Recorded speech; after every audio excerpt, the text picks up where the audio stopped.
د افغانستان او پاکستان د لوبو په اړه جالب معلومات. سلام، وخت مو په خیر. په مکړې د نن ورځې تازه او مهم خبر ته. ټراټ افغان لوبغاړو پاکستان سره لوبې لپاره یوازې د فیلډینګ تمرین وکړ چې کیچونه ونیسي. د افغانستان د کرکټ د ملي لوبډلې سر روزونکی جانټن ټراټ وایي چې له پاکستان سره لوبې ته پوره چمتو دي او هیله لري چې لوبډله یې ښه ولوبیږي. د افغانستان او پاکستان ترمنځ سبا دوشنبه اکتوبر 30مه لړم دویمه د هند د چینای په ښار کې ده.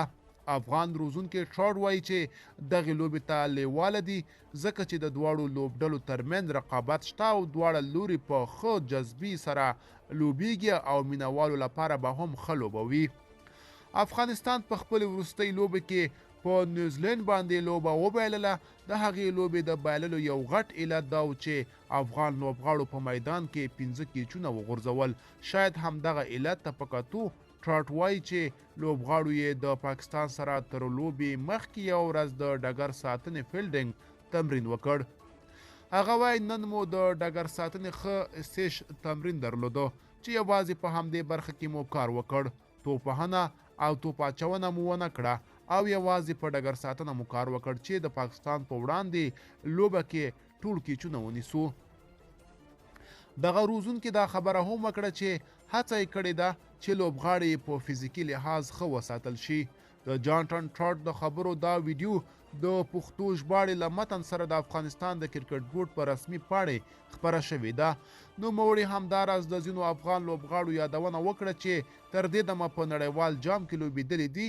هغه د بیلګې په توګه د رحمان الله ګربز، راشد خان، عظمت عمرزی او اکرام علي خیل یادونه وکړه.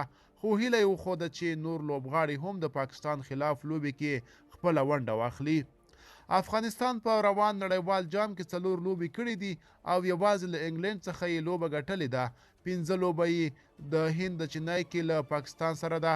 پاکستان او افغانستان په کرکټ کې نسبتا سره سخت سیالان بلل کیږي. افغانستان لا په یوې ورځنۍ لوبه کې پاکستان څخه کومه لوبه نه ده ګټلې. څو میاشتې مخکې په سریلانکا کې پاکستان له افغانستان څخه د 3 لوبو لړۍ 3-0 وګټله. پاکستان وړمروز په استرالیا باندې لوبه وبایلله.